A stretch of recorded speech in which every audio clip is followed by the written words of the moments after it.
Jothurwa, anadwani mondo jothurwa ochung' motegno. Kang'ime kucha, piny biro yawre. Piny biro yawre. Jothurwa winjo maber? Winjo maber? Winjo maber? Adwani jothurwa udhi uchung' motegno kaka osechung' motegno pile. An gadiera ni wabiro chopo kuma wadwani wadhiye cha. See why people are bickering.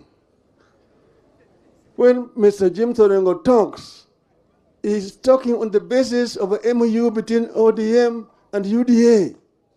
Orengo has not committed any crime. When Professor NYONG'O speaks about devolution, he is talking the language of ODM. And I said it when we were in Siaya. Machiegni e Otit Mach TV.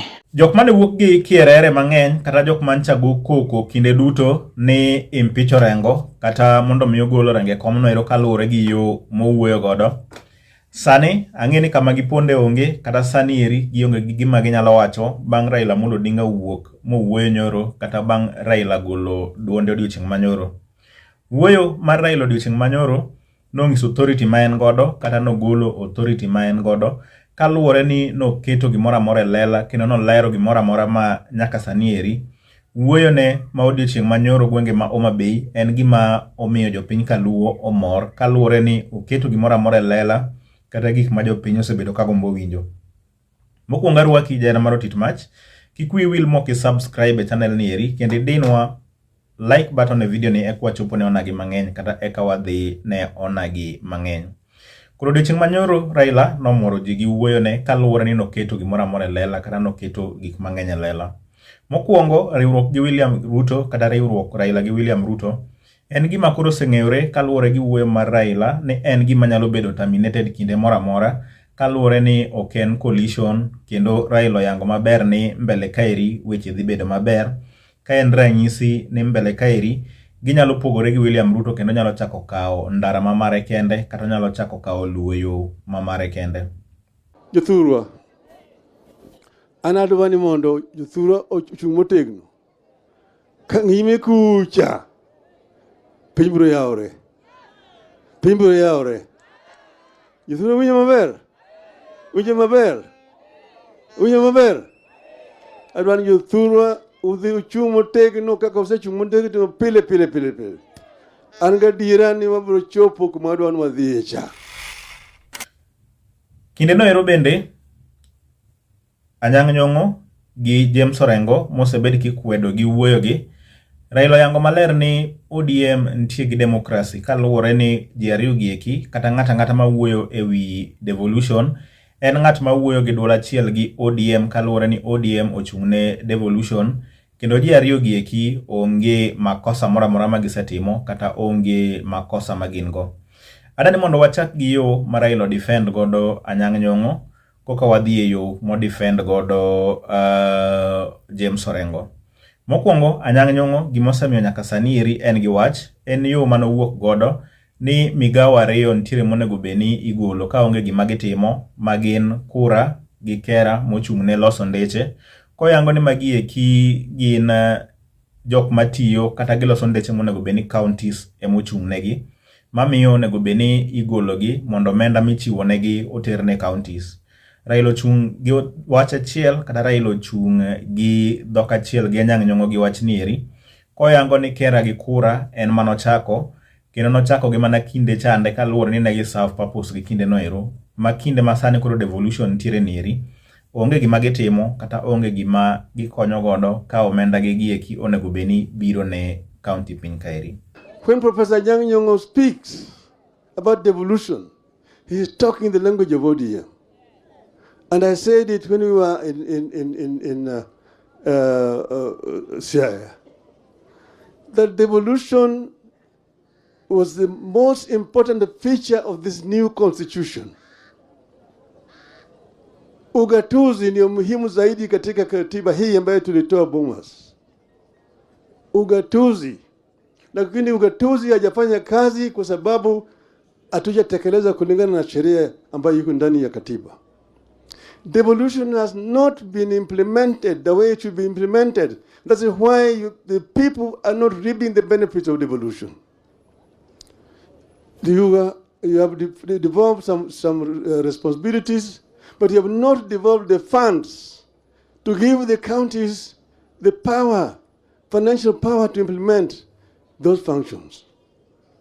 Health is a devolved function, but most of the funds are held up in Nairobi. Where should the national government be holding over 100 billion shillings? Yet the health function is devolved. That is not should not be the case. The other issue is the issue of infrastructure, roads. I said that I am the one who actually informed Kura, Kera, and Kenha. But that was during the unitary system of government. Now, in a devolved system of government, you don't need Kura and Kera. Why should the national government be having roads in Homa Bay? Why should they be having roads? The national government should only be responsible for international highways, national highways, and the trunk roads. But all these feeder roads within the counties should be the responsibility of the county government. Devolve funds and give those funds to the governors. Then they will be able to implement the program. Why should the national government be having roads in Kisumu town, city? Why should they be having roads in Mombasa city? You go to Mombasa city, many roads are not county government roads. Nairobi city itself, there are so many roads which the Nairobi county government is not allowed to touch. Why should Kera be having roads in Nairobi city or Kura? These are issues which we need to discuss openly. Devolution is not working. Some people say that, oh, too much money is going to recurrent expenditure in the counties, 50% and so on. But that's because the money that is meant for development is not being released to the counties. Why should they be paying him Nyamrerwa? Why should Nyamrerwa be paid by the national government? Why? Why? So this is an issue which we must continue to raise. And I have said that Parliament must come forward and pass laws properly. Kindeno ero Raila oyango ni Anyang' Nyong'o oyango ni James Orengo onge gi makosa mora mora yo mowuoyo godo kata onge gi makosa mora mora kaluwore ni party mar ODM nigi demokrasi. Ng'ato ka ng'ato oyiene wacho pache kata ng'ato ng'ato oyiene golo pache. E kinde moyango ni mairi en kaluwore ni onge coalition mantiere kindgi gi UDA kane gi sign mana MOU, kendo MOU no ero giluwo mana chike 10 mane gikete iye mane giketo ni mondo gitim kata gik mane giyango ni mondo gitim ne jopiny. Kwa lugha ya Kiswahili nilisema kwamba sisi tuko demokrasia. Na demokrasia kila mtu akona haki ya kuongea. Sama ya ODM tuliamua kwamba sisi tutakuwa na uhusiano. Lakini kukuwa na uhusiano sio kusema ya kwamba sisi yote tumeingia kwa serikali. Kwa mfano mnajua kule Amerikani serikali iko sasa ni ya Republican. Now they have a Republican government. But they used to have a Democratic government under Mr. Biden. Biden had some ministers who are members of the Republican Party, respect to the fact that that was a Democratic administration. Likewise, even Mr. Trump have got some ministers who are members of the Democratic Party. I'm saying Biden had ministers who are members of the Republican Party, and he was a Democratic president. And Trump has also got some Democrats in his cabinet today. There's no collision between Democratic Party and the Republican Party in the US. Secondly, we are running what is called a presidential system of government. We don't have opposition benches and government benches. We have what is called parliament as an institution. Parliament oversight the government. The executive implements policies. Parliament passes laws, and the executive uses those laws to govern the country. And then the judiciary, which interprets the laws. So there's really no collusion between ODM, no collusion between ODM and UDA. But it is an arrangement which is based on an MOU which was signed between us, and it was on open daylight. And there are very clear points in that MOU, 10 of them. And they're very explicit indeed. That's the reason why I don't see why people are bickering. When Mr. James Orengo talks, he's talking on the basis of an MOU between ODM and UDA. Orengo has not committed any crime. He has got a democratic right to say what you're saying. Machielo en ni nyaka sani lweny dhi bedo mapek kendo kata jo od bura dhi bedo gi balo mapek gi Raila Amolo Odinga kaluwore ni omedo nyono piny ni NGCDF nyaka dhi gi yie kata gi dagi kaluwore ni jo od bura wuondo nosewuok moyango ni gidhi protect NGCDF gi yo moro amora kata gidhi protect NGCDF gi ngimagi te kaluwore ni kanyo ero ema giyude omenda magitimogo development kata ema gitimogo development. I said that this CDF national government must go. It must go. That money should come to the counties, and the counties should use them to implement those projects. Over this, there's no compromise. Over this, there's no compromise. And I want the media to understand me so clearly today so that you don't again go and misinterpret, oh, Raila alisema he.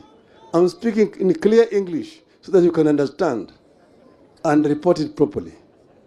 Nimesema kwa Kiswahili sanifu na mmesikia ya kwamba sisi tunafanya kazi pamoja na serikali ya UDA. Nimesema tunafanya pamoja. Lakini tumesema hatujakuwa hello tumesema sisi tuko na muungano na serikali ya UDA na tutafanya pamoja. Tunataka Wakenya waungane pamoja wakati hii ili wananchi waweze kupata manufaa ya maendeleo wakati hii, kwa sababu tunataka amani katika taifa letu. Jothurwa anadwani mondo jothurwa ochung' motegno ka ng'ime kucha piny biro yawore. Jothurwa winjo maber adwani jothurwa udhi uchung' motegno kaka osechung' motegno pile an gadiera ni wabiro chopo kuma wadwani wadhiye cha. Koro wenwa pachi kaluwore ni wuoyo mar Raila odiochieng' manyoro ni eri oketo gik mang'eny e lela kata oyango gik mang'eny ma jopiny osebedo ka rito ni mondo owuoye, to koro gologi kata koro wachogi maler kendo miyo jo media wach ni kik misinterpret gik mowacho kata kik dhi wach gima opogore gi gima owinjo kuome. Bedo kodwa, kik wiyi wil moki subscribe, waromo kodi story mabiro.